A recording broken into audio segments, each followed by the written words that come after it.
Hello, my MFA 509 students. Welcome to Module 7, or as I like to call it, Module 7. So here we are. We are learning about conflict and resolution, this module, and fantastic stuff. So let's get right to it. All right, so this video is the how-to video and kind of some things to help guide you and help you do the things you should be doing for this module. Again, your learning objectives is to look at conflict as a storytelling device. Woohoo, yay, because as we know, conflict, well, should we have some conflict in a story? Yeah, you kind of have to, all right? And we're going to practice, yay! So we've been kind of doing some outlines and some pitches and stuff like that, but now we actually have to do some writing, which is exciting because frankly, that's kind of what we're all about.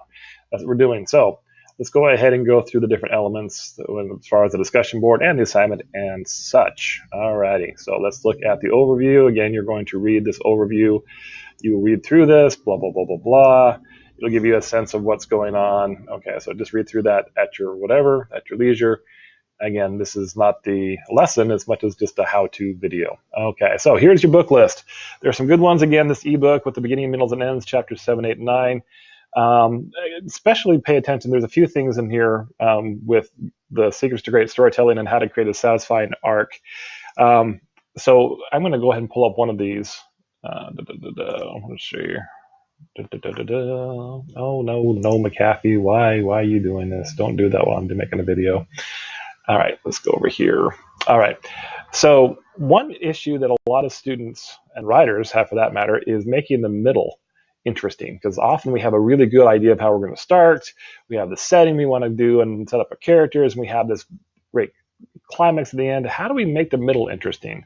Okay, so that is something that I would pay attention to as far as some of these particular specifics on the reading list. Let me go back to that. So these are great articles to expand as far as just to kind of get a better understanding of those things. Again, read those, and then we're ready to move on. Okay, before we get started, again, look at the information. Now, there is a non-graded lesson, so it'll be in the announcement section, and so you'll watch that. It's basically about conflict and the importance of conflict, and there's just a little video that I created, and there is a lesson that we are actually going to do from the school. It is this lesson. Let's see, that's not it. Which lesson is it? Ah, here it is, yes. This is the optional lesson. So basically, it'll be posted in that other announcement, but basically we give you a chance to write a 300-word scene about conflict unfolding. And then there is this reference right here that basically gives you some ideas. This is just a practice. Again, this is one of those optional lessons. I know that we haven't had a lot of participation in these. Again, the more you put into this class, the more you're going to get out of it. Just saying. So again, look for that. I'll have more information in the other announcements that I post for this module. So there is that going on. Okay, so now we're ready to get to the heart of the deliverables and how we do that. So we have the discussion. Yay! So we are going to choose a story from your curated book list, and in your discussion, considering the following. What kind of conflict is there? Okay, and again, the readings will help you understand the difference between human versus nature, self, and such, and how to set up. And there can be more than one type of conflict. Okay, and then just kind of read through this. Now, one thing is that as we respond to different peers, kind of compare what they said to what you said. Now, you may even talk about the same book and say, oh, I caught that. I've also noticed this conflict. We've been overall doing very well at these discussions. I've been very pleased with the level of participation and the level of posting on that. So I think we've been doing very well in that area. But so that's what we're looking for this. We're really, again, look for a book from your curated list, and you're going to analyze looking at the conflict and how they made it work. So that's what we're going to be talking about in this discussion.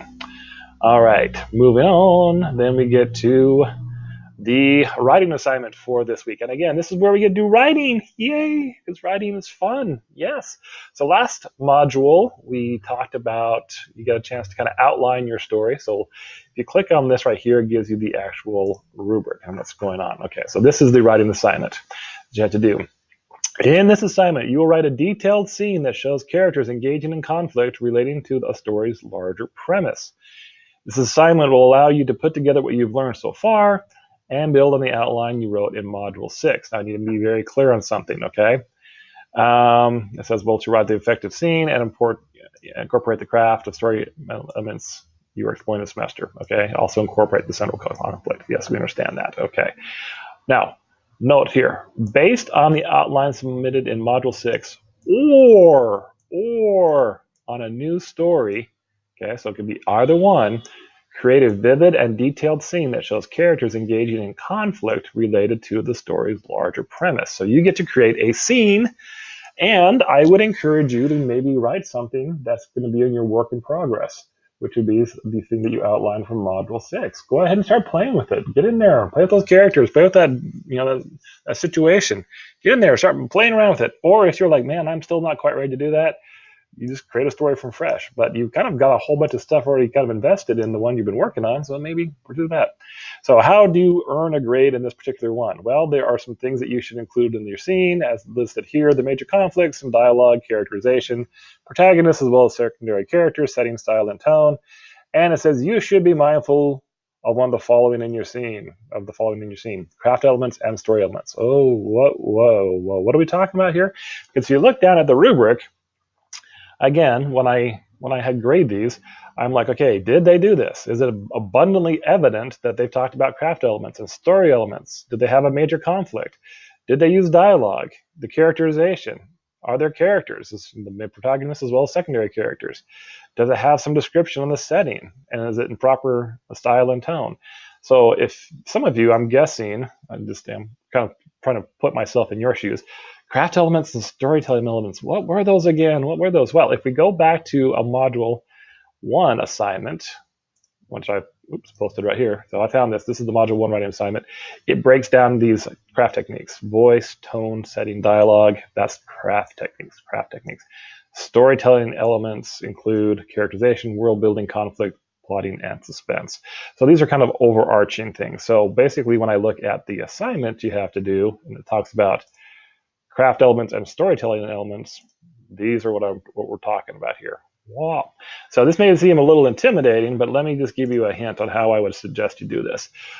Go ahead and write the scene. Now the scene needs to be 2 to 3 pages in length, double spaced, Times New Roman font, MLA formatting, 1-inch margins, okay? Double spacing, Times New Roman font, 1-inch margins, MLA formatting. Yes, do that, okay? That is part of your assignment. And then write your scene. And then maybe go back and say, now, again, it's not like, this is not bullet points like, these are the craft elements am I going to use, and this is the storytelling elements. This is not bullet point. No,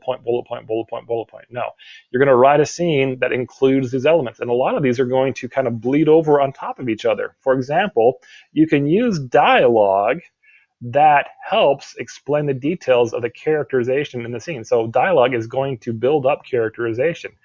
In the dialogue, you can have dialogue between the protagonist and the secondary characters. So by doing these, I mean, basically you're going to hit like 3 things with one thing. Then there, as you're discussing the major conflict, if it's, versus nature, well, that's going to help us understand the setting, okay? Or if the conflict is between 2 people, at least have us understand where are they? They're not just sitting in the big white nowhere. Where are they? And why is that important to this conversation? So the craft elements and the storytelling elements really kind of connect, or like the overall arching themes for these particular different things, okay? So if I were to approach this, I would make sure, okay, who is my protagonist? Who's going to be in this scene with them? Where are they going to be, okay? And basically, what is the conflict? What does the protagonist want, and what is getting in their way? Is it the secondary character? Is the secondary character to help them? Are they the sounding board? Whatever, okay? I'm going to figure that out, and I'm going to write out that scene. And in doing so, I'm going to make sure you have these tones, oops, wrong button. I'm going to have some dialogue, the setting, world building. Again, if it's a fantasy world, it's got to be evident and stuff like that. And is there a sense of suspense? What is keeping, what's driving the story forward? So again, may seem a little intimidating, but honestly, if you just try, you're going to get there. And I'm going to be pretty picky on this because I want to make sure that these are some skills that you are getting under your belt. So that's it. If you have questions or concerns, please email me so I can help you. All right. Thanks.